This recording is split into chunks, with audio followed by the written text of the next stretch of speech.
Folks, how's everyone doing? Today we're going to revisit the Pokemon topic. It's been a couple weeks. We need to do a follow-up on Pokemon. Rudy, what's going on? Don't know. Good talk. Alright. Pokemon today, folks. Battle Styles has come out.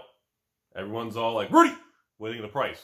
Should I buy, sell, flip, scalp, sit up? Why do we use the word scalp? What is with that word? Like, it's such an abrasive word. I get these messages. People are like, Rudy, what do you think of those Pokemon scalpers? Like, you actually Google the history of the word scalping? Like, it's a pretty nasty word. I don't know what the deal is, and I don't know why people are so abrasive with it. I don't know, it's kind of strange to me. So, I want to give you my perspective of the Pokemon market is, why Magic the Gathering is super jealous of Pokemons, and why you really just can't lose poking your mom. It's just Pokemon is just Pokedale. I mean, Battle Styles has come out. Market price is around $150 to $170 plus tax, most places online. I kind of said this and hinted on this a couple months ago, but all seriousness, everybody.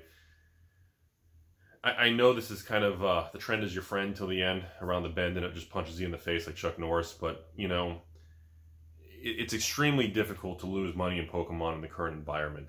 You could literally go on eBay right now and buy Pokemon boxes, you know, at $160 for Battle Styles, and you could put them in your closet, put an alarm on your phone for 36 months from now, wait 3 years, go back to your closet, take the same box, and probably put it on eBay, and probably double your, 2x or 3x your money.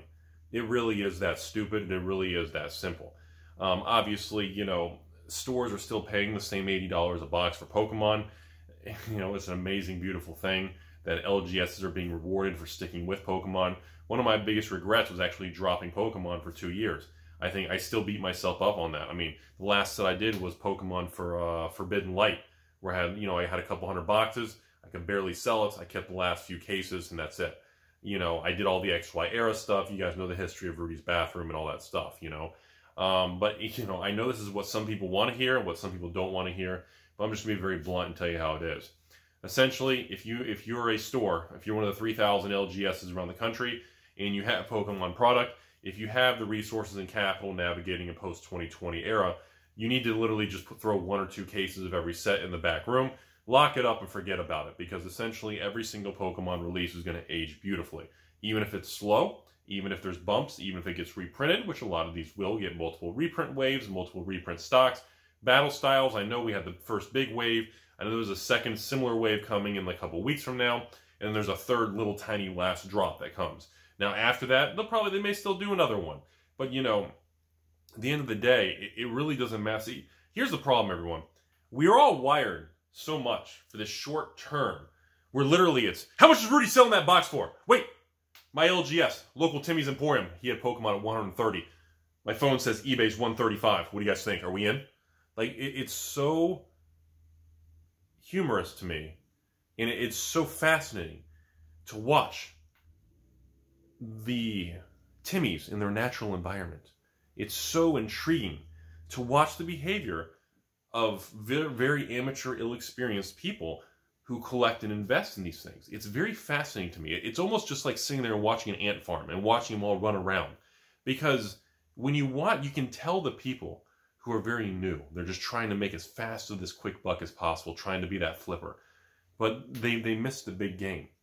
And they will usually miss out on the largest rewards in any form of investment or collectible in any industry, whether it's real estate, whether it's equities or the debt market, whether they're taking big gambles and doing derivatives and options trading, whether they're buying into collectibles like trading cards, Pokemons and Flesh and Bloods and Weiss and Yu-Gi-Ohs and Magic the Gatherings. And it doesn't really matter what you apply it to. The same principles are there. You're always going to have the kind of, and I know this is another abrasive word, just like scalpers, but they call them like kind of the bottom feeders. The lower, they call them, there's terms that are used on Wall Street where they segment certain socioeconomic classes. And they always, in other words, the Timmys, the people who are short-term thinkers, where they just need that instant gratification, that instant dopamine hit. They're looking for that quick money. And they tend to be the survival. They just kind of survive. They live to the end of their nose. They focus one day at a time.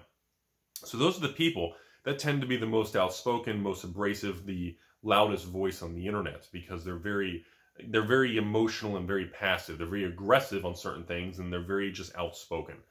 So those people tend to try to just get these little slivers of profit. And that's what I see going on right now. Most people, if they buy a Pokemon box for 150 bucks, they're going to just say, you know, the moment they can sell that Pokemon box for 170 net or 200 net shipping and fees, they're going to take it and run.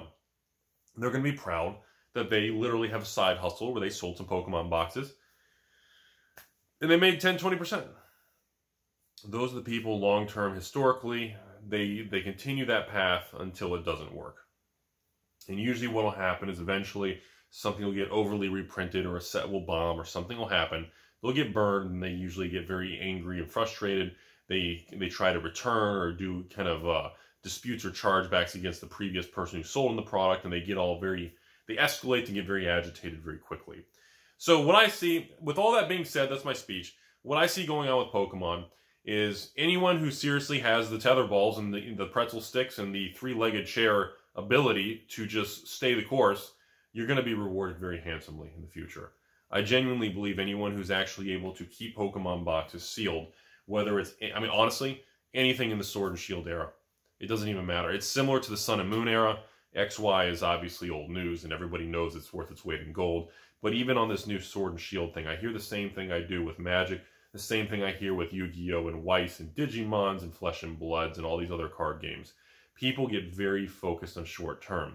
They don't see the long game. And that's the difference between, I like to call, more of the professional long-term investors and the Timmies that run around to every single target trying to flip cards off the shelf and pushing over moms and kids. There's actually a very big behavior difference. And remember, don't let those bad people, you know, discourage you from the hobby and make you want to quit. Don't let that, because remember, 99% of everybody, they're actually good people in all hobbies, but that 1% is just so loud it makes you want to quit, you know? So Pokemon is going to continue to perform. I'm telling you all, these boxes even today, Battle Styles will be a $300, $400, $500 booster box. The Darkness Ablaze, the base set, the Sword and Shield base, even anything from Sun and Moon, if for some reason they go back and reprint one of those later this year. I'm sure sometimes they reprint random sets like that. But, you know, as far as going back to reprint booster boxes of XY era, yeah, I know, I've heard it all. I've heard rumors, Rudy, sell me all your evolutions. They're going to go back and reprint XY evolutions. I mean, if that happens, I'll buy some more. And even if the price drops 50% from $1,000 a box to $500, I'll buy some more.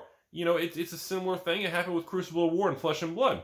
The box price went to $900, crashed all the way back down to $350, $450. What did I do? I said, okay, it's cheap enough. Let's move back in. Let's start scooping them up. Price goes back up. It works out. The same principle will work. It worked for me for Roaring Skies. Even if it happens to Evolutions, it will also happen again with any other future sets.